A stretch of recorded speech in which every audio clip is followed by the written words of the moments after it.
कि एक doctor as a पेशा एक डॉक्टर मान लें और सोशल वर्क इन दोनों को की शुरुआत कैसे हुई डॉक्टर साहब? मतलब मान लेते हैं कि डॉक्टर बनने का डॉक्टर सपना तो मेरा बचपन से ही था और संस्था तो बहुत बाद में हुई है। डॉक्टर का इसलिए क्योंकि जैसे हम अपना जो भी हम लोग किस मीडियम बात से फैमिली के प्रेरित होकर या क्या ऐसी वजह रही कि सोचा कि नहीं अब एक संस्था बनाकर काम करना है? वो जब मैं बाय प्रोफेशन डॉक्टर में आ गई तो अचानक हम क्या लोग का ऊर्जा शहर मिली से है कि अब हम काम कर सकते हैं? तो देखिए सबसे पहले तो जरूरी नहीं कि आपको फैमिली का सपोर्ट मिले। इसमें देखिए हम लोग की जो संस्था के हैं तो कई तरह जैसे पूरे यूपी में है तो ब्लॉक वाइज तो हम लोग के जैसे स्टाफ है वॉलंटियर जिन्हें कहते हैं तो पहली चीज तो वो है वहाँ पे।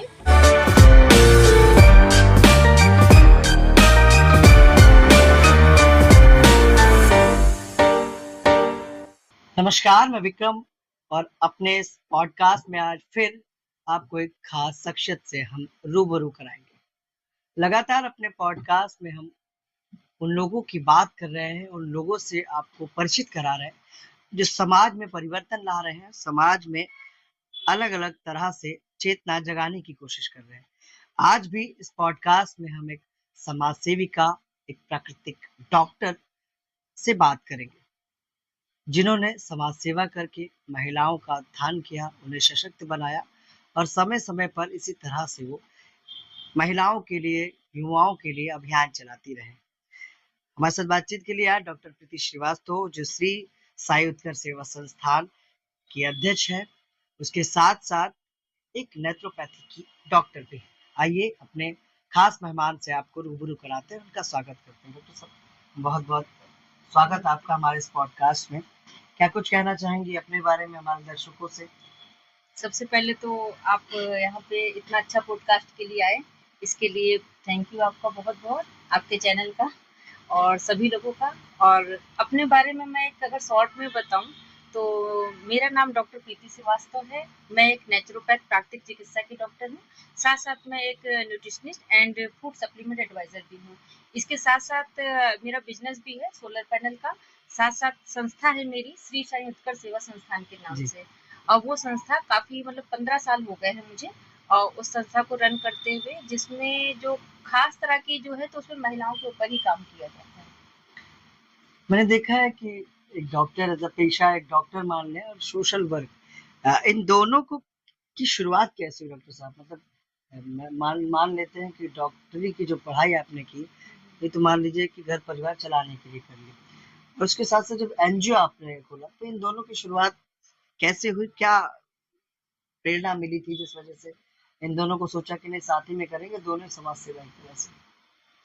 तो देखा जाए प्रेरणा तो डॉक्टर बनने का सपना तो मेरा बचपन से ही था और संस्था तो बहुत बाद में हुई है। डॉक्टर का इसलिए क्योंकि जैसे हम अपना जो भी हम लोग मीडियम फैमिली के थे, मीडियम जी। फैमिली के बहुत ज़्यादा हाई फाई नहीं थे और पेरेंट्स की तबीयत अक्सर खराब रहती थी, जिसमें फादर थे, हमारे फादर इस बीच नहीं है हमारे। जी। तो फादर का जो था काफ़ी हद तक देखा जाए फाइनेंशियल प्रॉब्लम होने की वजह से हम लोग उनको बेहतर ट्रीटमेंट नहीं दे पाए। और उस समय जो हॉस्पिटल था और काफ़ी मतलब नज़दीक भी नहीं थे, दूर-दूर थे और उनका जो भी कहा जाता है कि फीस थी, वो पे करना या वो अमाउंट हम लोग के कैपेबल नहीं थे। तो इस वजह से फादर के हमारे डेथ हो गई, एक्सपायर हो गए। और वहीं से हमें लगा कि मतलब जिस तरह से मैंने डॉक्टर को देखा बचपन से, हमें लगा कि नहीं डॉक्टर का जो एक रूप है वो भगवान का रूप होता है। और ऐसे में अगर डॉक्टर आप किसी पेशेंट को आप पैसे की वजह से नहीं देख रहे हो या बहुत सी प्रॉब्लम आ रही है, तो जो मीडियम फैमिली के हैं, तबके के लोग हैं, गाँव के लोग हैं, तो उन्हें किस तरीके से ये चीज़ की तो वो चीज़ हमारे मन में बैठ गई। और तब से मैंने सोच लिया कि हमें डॉक्टर बनना है। भाई ये प्रोफ़ेशन तो देखिए है ये कि मुझे इसका एक ज़रिया भी, इसे मान लीजिए आप फाइनेंशियल मजबूत भी होंगे, लेकिन मेरा ये ज़्यादा था 50-50% था। 50 ये था कि मुझे लोगों की सेवा करनी है। डॉक्टर का जो लोग मतलब गरीब हैं, कस्बे हैं, जो लोग के पास फाइनेंशियल प्रॉब्लम है, वो बड़े डॉक्टर के पास नहीं जा सकते हैं, तो वो उनको मैं इलाज फ्री में कराऊँगी। और जो बहुत ज़्यादा वो है जैसे पैसा दे सकते हैं, जिस तरह की असिस्टेंट है उनको मैं कम फीस में बढ़िया से बढ़िया इलाज करूँगी। इसलिए मेरा वहाँ से सफ़र डॉक्टर बनने का शुरू हुआ था वो सपना। उसके बाद समाज सेवा की तरफ चली गई, एनजीओ बना लिया। जी। वो किस बात से प्रेरित होकर या क्या ऐसी वजह रही कि सोचा कि नहीं अब एक संस्था बनाकर काम करनी है? वो जब मैं बाय प्रोफेशन डॉक्टर में आ गई तो हम लोग का शहर-शहर, गाँव-गाँव जाना वैसे भी हमारा होता था अक्सर, क्योंकि थोड़ा-सा हम लोग अपना कैंप हो गया, कई तरीके का हेल्थ कैंप हो गया कई, तो गाँव में भी लगाते थे, कस्बे में भी। तो वहाँ की जो आम समस्याएँ मुझे देखने को मिलती थी, कहीं पानी की समस्या है, कहीं महिला उत्पीड़न की समस्या है, कहीं घरेलू हिंसा हो रही है, कहीं हुँ। किसी को रोज़गार नहीं है। तो ऐसी समस्या बहुत सी मतलब देखने को आती थी, तो जिनसे जो मन जो है बहुत द्रवित होता था। लगता था कि नहीं, मतलब मैं कैसे इनकी मदद करूँ? तो जब ये भावना मन में आ गई, क्योंकि समाज सेवा का मतलब होता है कि आप समाज को समर्पित हो, आपके मन में वो भावना आनी चाहिए कि किसी का अगर दुःख है, आपको देख के दुःख हो रहा है, किसी को कोई कष्ट है, आपको देख के कष्ट हो रहा है, तो वहाँ से समाज सेवा की शुरुआत होती है। तो इस एनजीओ को जब आपने बनाया, तो किन लोगों का साथ मिला या कौन लोग उस समय, क्योंकि मुझे तो लगता है जब मन में एक ख़्याल आया कि डॉक्टर बनना है, तो ये नहीं पता होता कि कैसे बनेंगे। तो कोई ना कोई गाइडेंस करता है, तो वैसे ही जब संस्था बनाने का मन हुआ, तो फैमिली के किन लोगों का सपोर्ट मिला जिनसे लगा कि यार ऊर्जा मिली है कि अब हम काम कर सकते हैं? तो देखिए, सबसे पहले तो ज़रूरी नहीं कि आपको फैमिली का सपोर्ट मिले ही। हुँ, बहुत सी फैमिली ऐसी जहाँ पे सपोर्ट नहीं भी मिलता है, बहुत जगह मिलता भी है। हुँ, सबसे पहले होता है कि आपको मन में अपने आप को इरादा बनाना होता है कि मुझे ये चीज़ करनी है। हुँ, तो एक कहावत आपने सुनी होगी ना, जहाँ चाह वहाँ राह। तो आप चाहत तो रखो कि मुझे ये करना है, तो जब आपने सोच लिया है तो रास्ते आपको अपने आप मिलने लगते हैं। जब आप रास्ते पे चलोगे हुँ, तो बहुत सी तरह की चीज़ें आती हैं, तो उसको आप चलते-चलते ही सीख पाते हैं। हुँ, तो ये था। और वही सपोर्ट में देखिए, उस समय तो फैमिली का बैकग्राउंड भी थोड़ा मीडियम था, हम लोग का कोई सपोर्ट में नहीं था, फादर भी नहीं थे, तो ऐसी कोई गाइडेंस मुझे नहीं मिली थी। लेकिन हाँ, जहाँ आते जाते थे कुछ अच्छे लोग, शुरुआत में तो नहीं, बाद में जैसे मैंने स्टेप तो बढ़ा लिया, तो कई चीजें समझ में नहीं, काफी साल तक हम अलग ही दिशा में, मतलब जो समझ में आता था वो कर रहे थे कि इधर जाना है। हाँ, मतलब लेकिन ये नहीं पता था कि जाना कहाँ है, हाँ, ये था कि समाज बस सेवा चल रहे करनी, हैं। जी, जी, कि समाज सेवा करनी है और अपना जो प्रोफ़ेशन है इसको बाय प्रोफ़ेशन तो लेके चलना है, लेकिन समाज सेवा में ही इसको समर्पित करना है। अच्छा प्रीति, किस तरह से समाज सेवा करना चाह रही हो आप और कैसे कर रही हो? जैसे मान लीजिए महिलाएँ हैं, तो पढ़ी लिखी महिलाएँ भी आज घर पे बैठी हैं लेकिन कुछ करना चाहती हैं, नहीं कर पाती हैं, तो उनके लिए क्या-क्या करती हो? देखिए, उनके लिए सबसे पहले तो जो महिलाएँ या बच्चियाँ कुछ करना चाहती हैं, तो वो अपने आप को, जब उनके अंदर कोई हुनर है, तो हम उसको देखते हैं कि आपको क्या हुनर है, हुँ, और अगर नहीं है तो हम लोग हर तरीके का प्रशिक्षण प्रोवाइड करते हैं, हुँ, जिससे कि वो पूरी तरीके से हुनर उनको आ जाए हुँ, और आगे हम लोग उनको प्रमोट करते हैं। ट्रेनिंग दिलाते हैं। ट्रेनिंग दिलाते हैं। ट्रेनिंग में हर तरह की ट्रेनिंग होती है, जिसमें स्किल डेवलपमेंट हो गई, पर्सनालिटी डेवलपमेंट हो गया, कैरियर काउंसलिंग हो गई, माइंड काउंसलिंग हो गई।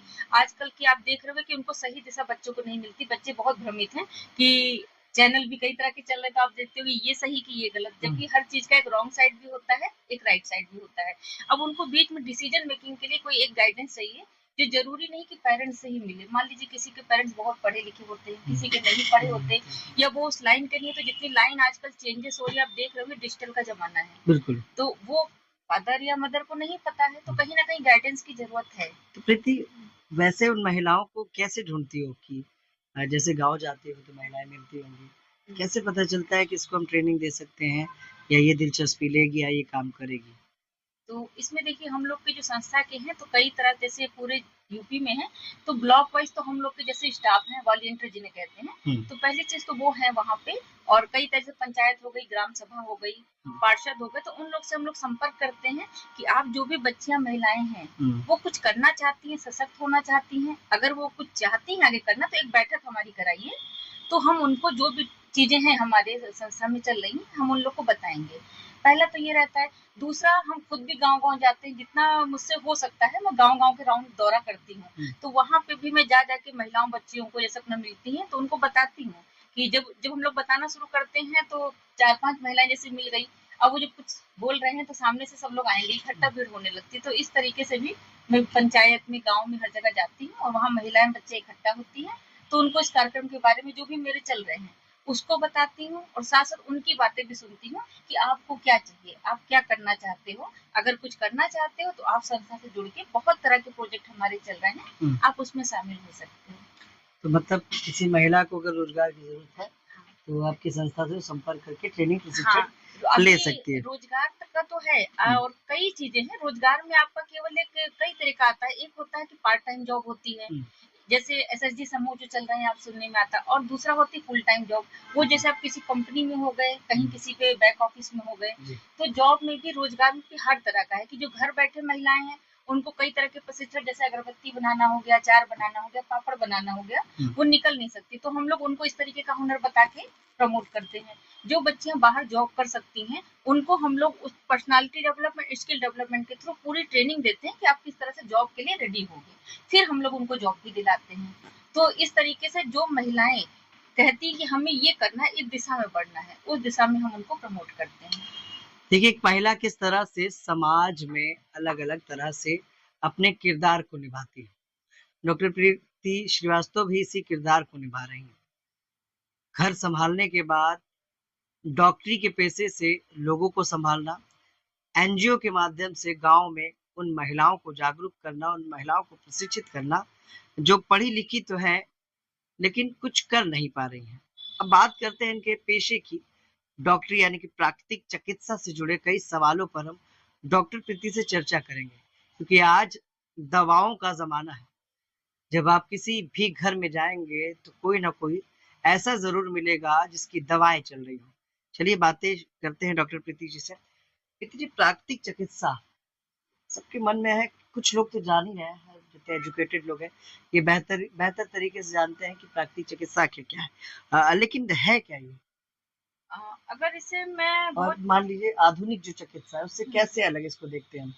अगर मैं इसे, वैसे तो इसका बहुत बड़ा एग्जाम्पल है, पर अगर मैं इसको छोटे शब्दों में समेटना चाहूँ तो प्राकृतिक चिकित्सा, जो आपको शब्द से ही पता चल रहा है प्राकृतिक, यानी कि जो नेचुरल फॉर्म में है, प्राकृतिक जो हम लोग के हर्ब्स हैं, जड़ी बूटियां हैं, पेड़ पौधे हैं, वनस्पति है, तो उनके जरिए जब किसी बीमारी का इलाज होता है तो प्राकृतिक तरीके से जड़ी बूटियों से, जी जैसे वैद्य लोग करते थे पहले। जी अच्छा, तो जो आधुनिक चिकित्सा है आज की, जो एलोपैथी जिसे हम बोलते हैं, इसमें उसमें अंतर क्या है? नुकसान और फायदे क्या है? देखिए, सबसे बड़ा तो अंतर कि आधुनिक में जैसे एलोपैथ की जो दवाएं होती हैं, करनी चाहिए नो डाउट वो, लेकिन आप जानते हो कि इमरजेंसी के लिए बनी थी, जैसे एक्सीडेंटल केस किसी का हो, ऑपरेशन हो, या ऐसी सिचुएशन पे तो एलोपैथ ही काम करेगा, क्योंकि इमरजेंसी हम लोग को तुरंत देखना पड़ता है। किसी का ऑपरेशन है, एक्सीडेंट केस आया है, तो उसमें क्या है, तुरंत हम लोग को इंस्टेंट रिजल्ट चाहिए, तो वहां पे तो एलोपैथ ठीक है, बट उसके साइड इफेक्ट बहुत होते हैं, क्योंकि एलोपैथ जो दवाई है वो बनती तो केमिकल से ही है, फोरम में जाके, वहाँ कंपनी में जाके पूरा जो उसका प्रोसेसिंग अगर है तो बहुत केमिकल बेस है, तो जब हम अपनी बॉडी को केमिकल देंगे तो वो कहीं ना कहीं तो साइड इफेक्ट करेगा ही। तो एलोपैथ अपनी जगह ठीक है इमरजेंसी के लिए, अदरवाइज उसका जो है साइड इफेक्ट बहुत होता है। आप जिस बीमारी के लिए जाएंगे तो वो तो ठीक नहीं होगी, उसके अलावा और बीमारियां होती जाएंगी, क्योंकि रीजन क्या है कि वो बीमारी को दबाती है, खत्म नहीं करती। और ये खत्म कर देती है और प्राकृतिक चिकित्सा क्या है कि अगर आप मौके पे आ गए, मतलब जैसे अभी आपको पकड़ में आ गई कोई बीमारी है, फॉर एग्जांपल यूरिक एसिड है, डायबिटीज है, आपको यूट्रस प्रॉब्लम है, आपको कोई प्रॉब्लम, अगर आप मौके पे आ गए हो तो वो आपको पूरी तरह क्योर कर देती है, मतलब जो है वो उसको बीमारी को खत्म करे, वहीं पे रोक देगी। अच्छा, आमतौर पर आज कौन सी ऐसी बीमारी है जो प्राकृतिक चिकित्सा से सही हो सकती है और कम समय में हो सकती है और महिलाओं में या पुरुषों में ज्यादा देखी जाती है? वैसे तो देखिए, प्राकृतिक चिकित्सा और आयुर्वेद में 90% बीमारियों का है समाधान, कि आप अगर टाइमली आ जाते हो तो आपको वो क्योर हो जाएगी। लेकिन अगर बाय द वे आपका कुछ बहुत ज्यादा कुछ हो गया है, तो जितना समय आपको बीमारी में लगा, मान लीजिए किसी को गठिया की प्रॉब्लम है, अब गठिया की प्रॉब्लम 20 साल से है, तो आप ये नहीं कह सकते कि आप 5 ही 6 महीने में आप ठीक हो जाओगे। जितना समय बीमारी में बढ़ने में लगा कितनी है, इसकी समय सीमा कितनी लमसम होती है? मान लीजिए किसी कोई बीमारी है तो कितने समय के अंदर आप ठीक कर सकते हो या इस चिकित्सा से ठीक हो सकता है? देखिए, पहली चीज तो डिपेंड करता है किसकी क्या बीमारी कितने समय से है, सबसे है। पहली चीज तो ये है। बाकी अगर वो समय पे आते हैं तो जिस तरीके से है, आप 2 से 3 महीने में आप क्योर हो सकते हैं, क्योंकि उसमें। अच्छा डॉक्टर, आजकल लोग आयुर्वेद, योग और प्राकृतिक चिकित्सा की ओर आखिर क्यों बढ़ रहे हैं? इसकी कोई खास वजह है? इसकी सबसे बड़ी वजह तो ये है कि लोग देख लिए हैं कि दवा करते करते लोग थक गए हैं, और उन्हें पता है कि अगर मुझे डायबिटीज है और मैं दवा कर रहा हूँ और डायबिटीज ठीक नहीं हो रही, तो वो दवा कर क्यों रहे हैं? अगर दवा से ठीक होना होता तो फिर इंसान ठीक हो गया, तो फिर दवा करने की जरूरत ही क्या है? तो कहीं ना कहीं लोग, इंसान जागरूक हो रहे हैं कि केमिकल बेस अगर हम बॉडी में लेंगे, आजकल जिस तरह से पॉल्यूशन भी है, हर जगह से केमिकल ही, खाने में केमिकल मिल रहा है, दवाओं में केमिकल मिल रहा है, तो कई तरह की बीमारियां हो रही है। समय से पहले ही लोग, मतलब देखा जाए तो किसी की मसल डाउन हो रही है, बच्चों में कई तरह की प्रॉब्लम हो रही है, ओबेसिटी बढ़ रही है, तो कई तरह की प्रॉब्लम है कि उन लोग को समझ में ये आ रहा है धीरे धीरे कि जो एलोपैथ दवा है वो इमरजेंसी के लिए बनी थी। और अगर हम अपने को पिछले जैसे युग था हम लोग का, जिसमें पूरा प्राकृतिक तरीके से था, टाइम से खाना, बढ़िया खाना खाना और प्राकृतिक तरीके से रहना, वो समय और अब के समय में बहुत अंतर है। तो इसलिए लोगों का जो रुझान भी है और लोग पसंद भी कर रहे हैं कि केमिकल फ्री जीवन, दवाएं दवाएं ना खानी पड़े, हम लोग प्राकृतिक तरीके से, नेचुरल तरीके से ठीक हो जाएं और एक अच्छी लाइफ जिए। अच्छा, अच्छी लाइफ जीने से याद आया, ऐसा क्या करें कि रोजमर्रा की जो समस्याएं होती है, कभी किसी के सर में दर्द है, कभी किसी के पैर में दर्द है, तो कोई सुबह गया जब शाम को आया तो उसके हाथ पैर में दर्द होते हैं, तो रोजमर्रा की जैसे आमतौर पर समस्याएं होती है, चाहे वो महिलाएं घर का काम करती हो, चाहे पुरुष वो बाहर से घर में आते हैं, तो उसके लिए कुछ घरेलू उपाय हैं, कुछ नुस्खे हैं जो बताना चाहे हमारे दर्शकों को? देखिए, अब दर्द पेन तो देखिए कई तरह के अलग अलग होते हैं, किसी का बहुत ज्यादा काम वर्कलोड ऐसा है, और खास तौर पे फिजिकली से ज्यादा इंसान मेंटली आजकल बहुत ज्यादा स्ट्रेस में रहता है। हाँ। तो अब जब कहीं मेंटल होगा तो बॉडी पे असर पड़ेगा, और अगर बॉडी पे हुआ तो माइंड पे असर पड़ेगा। तो उसका रीजन कहीं ना कहीं है कि लोग अपनी दिनचर्या में अपने आप को, मतलब दिन भर वो क्या नहीं, मशीन बना ली है, बस काम काम काम काम, छुट्टी भी नहीं करते हैं। छुट्टी भी नहीं है, किसी तरह का रेस्ट नहीं है, किसी तरह का कोई एक्सरसाइज, मतलब अपने दिनचर्या दैनिक जीवन में इंसान को मेडिटेशन, योग, मतलब जो भी उनके अकॉर्डिंग हो, मतलब कुछ ना कर सके तो आधे घंटे एटलीस्ट 30 मिनट वॉक तो जरूर करें, चाहे वो जेंट्स हो चाहे लेडीज। टहले जरूर सुबह, चाहे मॉर्निंग में चाहे टहले, मॉर्निंग में चाहे इवनिंग में, हम कह रहे जब उनको समय मिल जाए कम से कम एटलीस्ट 30 मिनट की वॉक तो करे। मतलब ये नहीं कि सुबह ही टहलना है या शाम को टहलना है। सुबह तो देखिए अपने में बहुत अच्छा है, अगर वो कर पाए तो वातावरण सुबह का अच्छा होता है। सुबह का तो अलग ही वो है, उसका तो कुछ कह नहीं सकते। बट अगर कोई ये कह रहा है कि हमको सुबह समय नहीं मिलता या हम लेट नाइट आ रहे हैं, बहुत से ऐसे इशू हैं, तो उनके लिए क्या है कि आप इवनिंग में कर लो, आप नाइट में कर लो, एटलीस्ट शुरुआत तो करो कम से कम कि 30 मिनट शुरुआत करो, 1 घंटा अपने आप को जरूर देना है। अब उसमें आप मेडिटेशन करो, योग करो, आप वॉक करो, कुछ करो, 1 घंटे तो पहली चीज तो अपने आप को देना ही देना है। तो बड़ा स्ट्रेस में आजकल आदमी होता है, मैंने देखा बड़ा लोग डिस्टर्ब हो जाते हैं, दुनिया भर के रिहाब सेंटर में जाते हैं, उसके लिए भी कुछ है उसके जो घर पे ही आदमी कर सकता है, जैसे आपने योग कहा, मेडिटेशन कहा, तो क्या कुछ करना चाहिए उसके लिए? देखिए, जो लोग बाहर जा सकते हैं पार्क हो जाए, बाकी घर पे भी खुली छत है हम लोग की, घर में भी आजकल कॉलोनी में पार्क है, पार्क नहीं तो अपनी छत है, अब वहाँ बैठ के फ्रेश हवा चलती है, आप मॉर्निंग में वहाँ बैठ के कुछ देर कर सकते हो। आप बहुत समय नहीं निकाल रहे हो, 15 मिनट करिए, आप जब शुरू करेंगे तो आपको बहुत अच्छा फील होगा। आप कुछ नहीं तो मेडिटेशन में ओम के जाप से ही, जैसे आप ओम ऐसे आंख बंद करके ही ओम का उच्चारण करिए, सबसे बड़ा मेडिटेशन वो है। और आपको 5 मिनट के अंदर, विदिन 5 मिनट अगर आप कर लोगे, आपको खुद बहुत रिलैक्स लगेगा, आपको लगेगा कि हाँ, मतलब बहुत सुकून, शांति। तो इससे क्या है, इससे बॉडी पे भी असर पड़ेगा, माइंड पे भी असर पड़ेगा। जो समाज सेवा आप कर रहे हैं उससे जुड़े कई सवाल है मेरे पास, कि समाज सेवा का जो अनुभव रहा है आपका, कैसा रहा है, और क्या कोई खास परियोजना है जिस पर आप अभी काम कर रही हैं अपनी एनजीओ को लेकर? तो समाज सेवा का तो देखिए कई तरह के खट्टे मीठे दोनों ही अनुभव हुए हैं, और अच्छा भी है, बुरा भी। बुरा क्या है कि आप किसी का भला करने जा रहे हो आज के जमाने में, और वो उल्टा ही सोच रहा है कि मेरा भला क्यों कर रहे हैं, तो पहली चीज उन्हीं का फायदा है, और ये क्यों आई है, तो मतलब कॉपरेट नहीं करते हैं, पहली चीज ये बुरा है। अच्छा क्या है कि अच्छा अनुभव ये हुआ कि काफी लोग को, जैसे होता ना किसी को जरिया देना, अगर आप लाइफ में किसी भूखे का पेट भर रहे हो, आप किसी की वजह बन रहे हो खुशी रहने की, आप किसी का जरिया बन रहे हो, किसी को कमाई का जरिया बन रहे हो, तो एक अच्छा फील होता है, अच्छा महसूस होता है, सामने वाले को भी लगता है कि नहीं मैं कुछ हूँ, और हमें भी करके बहुत जो सुकून मिलता है ना, वो एकदम ही अलग होता है। तो ये दोनों अनुभव, और आज के जमाने में देखा जाए कि काफी चीजें हुई है चेंजेस। अब देखिए पहले कितना उत्पीड़न केस आते थे महिलाओं के, अब देखिए कम हो गए हैं, कितना, मतलब आप देखा आदमियों का उत्पीड़न जो होने लगा। और अब तो महिलाएं, हाँ, कई चीजों महिलाएं आदमियों का उत्पीड़न कर। अच्छा, क्या परियोजना है जिस पर काम कर रहे हो एनजीओ को लेकर? कोई योजना जो महिलाओं के लिए, पुरुषों के लिए, किसी के लिए ऐसी है जिस पर आप काम कर रही हो, जो भी आप काम कर रही हो? देखिए वैसे तो कई तरह के काम है, कई प्रोजेक्ट हमारे पास आते रहते हैं, लेकिन हाँ, अगर मेन जो अभी प्रेजेंट में जो काम चल रहा है वो ट्रेनिंग प्रोवाइड का है। ट्रेनिंग प्रोवाइड में क्या है कि जो भी बच्चियां, महिलाएं इंटर पास कर चुकी हैं, जिन्होंने इंटर कर लिया है, अब उसके बाद उनको गाइडेंस नहीं मिल रही है कि मुझे जॉब करनी है तो कौन सी जॉब करनी है, ये करना है, किस दिशा में जाना है, क्या करना है, आगे क्या फ्यूचर है।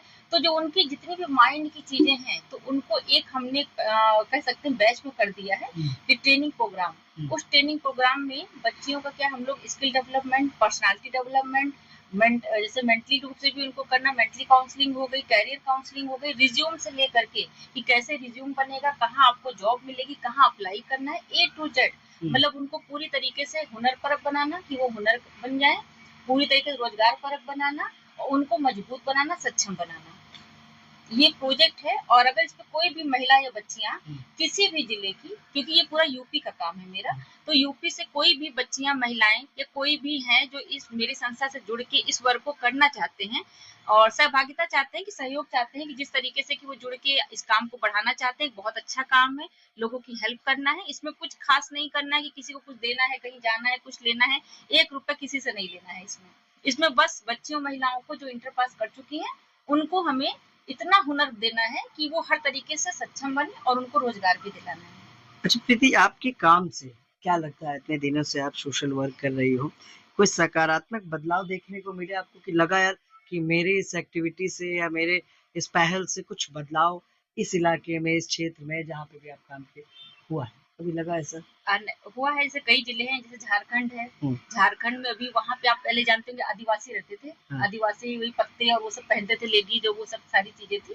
तो वहाँ पे जब हम लोग ने इस चीज को किया, इस काम को काफी, मतलब यही प्रोग्राम नहीं, कई प्रोग्राम थे, वहाँ पे देखने को मिला कि अब धीरे धीरे, पहले वहाँ की महिलाएं जो आदिवासी, वो निकलती नहीं थी, मतलब आदमियों का था कि वहाँ पे जो आदमी थे उनको टॉर्चर करते थे और कोई भी अगर आ जाए तो वो घर से निकलती ही नहीं थी।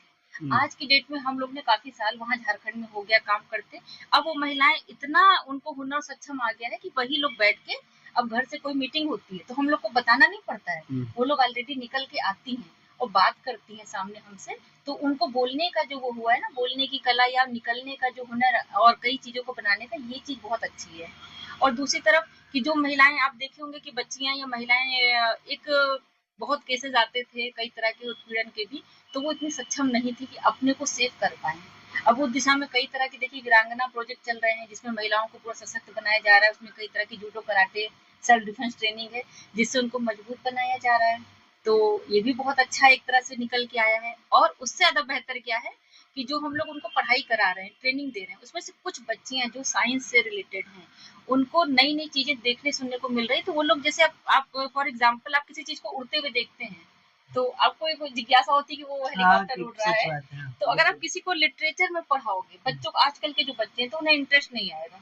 तो हम लोग इंटरेस्ट देने की तरह तरह की टेक्निक पढ़ाते हैं बच्चों को। जैसे फॉर एग्जाम्पल अभी आप बच्चों को बोर्ड पे लिख दो तो वो नींद आने लगेगी, बोरिंग लगेगा, लेकिन उसी को हम लोग ट्रेनिंग जो देते हैं कार्टून के जरिए देते हैं। तो जब आप ट्रेनिंग में कार्टून को ऐड कर दोगे तो बच्चे बड़े एक्साइटमेंट से देखते हैं कि अच्छा कार्टून के जरिए ये है। और उसी तरह के कई कई, जैसे सोलर पैनल ही हो गए और कई तरह की उड़ने वाली चीजें हो गई, तो वो हम उन लोग को जब सिखाते हैं, दिखाते हैं, तो उसके जरिए वो लोग पढ़ते हैं, तो उनमें जो जिज्ञासा आ रही पढ़ने की, सीखने की, और ज्यादा आ रही है। अच्छा प्रीति, कभी ऐसा लगा कि मतलब कभी ऐसा समय भी आया होगा जब लगा होगा कि सब हार गई, हम मतलब कुछ नहीं करना है और टूट गए अंदर से, तो कभी ऐसा समय आया ये काम दोनों करते हुए? क्या समय था, क्या कैसा समय, मतलब? ऐसा तो आया है, कई बार आया है, क्योंकि होता क्या जनरली, जब आप फिजिकली से ज्यादा आप माइंड से हार जाते हो। जैसे कहा जाता है कि आप दौड़ने से तो नहीं थक रहे हो, आप किसी काम के पीछे पीछे लगे हो, वो काम हो नहीं रहा है और कोई उस काम को समझ नहीं रहा है, कोऑपरेट भी नहीं कर रहा, आप लगे हुए, तो एक समय आता है कि आप माइंड से हार जाते हो कि अब मुझे नहीं करना है। तो ऐसा कई बार आया है कि जैसे कई बार आया कि लगा कि यार एनजीओ बंद कर दें। हाँ, ये कई बार, जैसे कहीं भी जाओ, अभी भी आप कहीं पे नाम लो तो उनको लगता है कि इनका फायदा, पहले से सबसे बड़ा तो कि इनका फायदा है। अब आप सोचो कि इंसान अपना सब कुछ आ रहा है, गांव में जा रहा है, धूल मिट्टी पेट्रोल सब खर्चा करके आपसे 1 रुपया नहीं ले रहा है, तो उसका क्या फायदा होगा। और रही बात अगर सरकारी, तो सरकारी स्कीमें इतनी आसानी से कोई वहां नहीं पहुंच पाता जितना लोगों को लगता है कि फायदा है। फायदा चलिए नो डाउट, अगर कोई प्रोजेक्ट मिलता है तो उस प्रोजेक्ट के पीछे आपको बहुत कुछ करना रहता है, बहुत मेहनत लगती है, तब जाके कहीं आपको कुछ, आप कोई भी प्रोफेशन में आप मेहनत करोगे तभी आपको मिलेगा। बिल्कुल। तो किसी का भला करने से किसको क्या मिल रहा है बताइए, गवर्नमेंट से भला तो हर इंसान कर रहा है, तो एक सेटिस्फेक्शन है वो। अब लोगों को समझ में नहीं आता। तो वहाँ पे एक लगता है ना कि हम किसी भी जगह गाँव में फॉर एग्जाम्पल हम यहाँ गाँव है रसूलपुर मान लीजिए, तो हम जा रहे हैं 1 दिन, 2 दिन, 10 दिन समझा रहे हैं, महिलाएँ वहाँ निकल के नहीं आ रही, उनको चाय नाश्ता सब करा रहे हैं। आप आइए तो सही, आप ही का काम है, आप ही की स्कीमें हैं। समझाया, चाय पी, नाश्ता की, मतलब ये वो हाँ, हाँ, हाँ, ठीक है, फिर चली गई। अब कोऑपरेट नहीं करेंगी तो कहाँ से कुछ होगा? अच्छा, आमतौर पर आपकी जो दिनचर्या है वो क्या है? कैसे मानसिक और शारीरिक स्वास्थ्य का ध्यान रखती हैं? देखिए, जैसे आम इंसान लोग हैं वैसे हम भी हैं, हमें नहीं, भी डॉक्टर स्पेशल होते हैं इस मामले में। नहीं, समस्याएँ देखिए सबके साथ है, कुछ ज़्यादा कम, बस उनको फेस करने का तरीका अलग होता है। फेस करने की से वो मैंने ही पता कि 1 घंटे हम अपने आप को देते हैं। 1 घंटा चाहे सुबह कितने बजे उठ जाती हैं आप? हम 6 बजे तक उठ जाते फिर हैं। क्या करती हैं? और अगर हम पार्क जा पाए तो मैं पार्क जाती हूँ, और अदरवाइज़ मैं पार्क नहीं जा पाई तो जैसा मैंने बताया सबको कि अपनी छत पे वहाँ पे मैं 15-20 मिनट मेडिटेशन करती हूँ, उसके बाद हल्का-फुल्का लाइट योगा करती हूँ। फिर अगर समय मिला मुझे जब भी मॉर्निंग में, इवनिंग में, नाइट में, तो मैं 30 मिनट वॉक करती हूँ। तो शुरुआत जो मेरी है वो 2 ग्लास पानी जो मैं पीती हूँ सबसे पहले, गर्म पानी हल्का लुकवार्म रहता है, नींबू उसमें डाल के थोड़ा-सा अपना रहता है, तो नींबू हो गया और उसमें हल्का-सा नमक वही डाल के, तो वो मेरी शुरुआत होती है। उसके बाद जस्ट मैं निकल जाती हूँ वॉक करने, योगा करने, सब करके, और आते बाद सबसे पहले जो शुरुआत मेरी होती है, जिसे कहते हैं ना ब्रेकफास्ट, तो इसका मतलब क्या होता है फास्ट, यानी कि आपने फास्ट एक तरह से पूरी रात भर आपने फास्ट रहा है, अब आपको ब्रेक मिला, अब आपको ब्रेकफास्ट करना, तो उसमें शुरुआत जो है मैं किसी फूड से करती हूँ। अब फ्रूट्स में चाहे कोई एप्पल, बनाना, मतलब जो भी है, एनीवे जो मिल जाए, एक फ्रूट से ही शुरुआत करती हूँ। बस उसके बाद थोड़ा-सा 12 बजे तक मैं लिक्विड पे रहने की कोशिश करती हूँ कि अपना मतलब पानी पी के या अपना कुछ हर्बल टी मिले, और फिर दिन में जैसे नॉर्मल वही अपना खाना है, लंच जो होता है उसमें नॉर्मल दाल, चावल, रोटी, सब्जी। खाना-वाना खा लिया, खाना-वाना बना लिया, उसके बाद कितना समय बीत जाता है इस काम को करते हुए सुबह से? 10, 11, 12 बज जाता होगा हाँ, लमसम? 12 तो। फिर एनजीओ के लिए कब समय निकालती हो? अब उसी के बीच हमें निकालना पड़ता है, जैसे टाइम को कभी-कभी आगे-पीछे करना पड़ता है। क्लिनिक के लिए समय कब निकालती हो? क्लिनिक के लिए देखिए जनरली मेरा शाम को ही रहता है। सुबह का समय जो है, अगर कोई अपॉइंटमेंट, कोई पेशेंट अपॉइंटमेंट लेता है तब तो ठीक है, अदरवाइज शाम को मेरा क्लिनिक वही 6 से 8:30 रहता है। अच्छा, युवाओं के लिए कोई संदेश देना चाहोगी जो प्राकृतिक चिकित्सा और समाज सेवा में अपना भविष्य या कैरियर बनाना चाहते हैं? तो मैं युवाओं को सबसे पहले तो ये कहना चाहूंगी कि सबसे पहले जो शुरुआत है वो है अपना स्वास्थ्य। अगर स्वास्थ्य है तो सब कुछ है, उसके बाद ही सारी चीजें आती है। तो 1 घंटा तो आप अपने आप को, अपनी बॉडी को, आप मानसिक शारीरिक रूप से मजबूत होइए, उसके लिए 1 घंटा आप अपने लिए समय निकालिए। दूसरा, अगर संस्था के क्षेत्र में, अगर आप एनजीओ के क्षेत्र में आना चाहते हैं या नेचुरोपैथ के क्षेत्र में आना चाहते हैं, इसकी आगे चल के बहुत अच्छी डिमांड भी है, लोग जागरूक भी हो रहे हैं कि प्राकृतिक चिकित्सा अपने में एक बहुत बड़ी चिकित्सा है, जो आज की नहीं है, ये बहुत पुरानी है। आधुनिक तो अभी आई है लेकिन ये बहुत पुरानी है। तो अगर आप इसको अपनाते हैं तो इसमें कैरियर की भी बहुत अच्छे चांसेस हैं। इसके अलावा आप इसको 2 प्लस में जोड़ लीजिए, आप समाज सेवा भी है, साथ साथ ही आप इसको अपने प्रोफेशन में भी ले सकते हैं, दोनों के लिए बेस्ट है। बहुत बहुत धन्यवाद doctor. Thank you so much.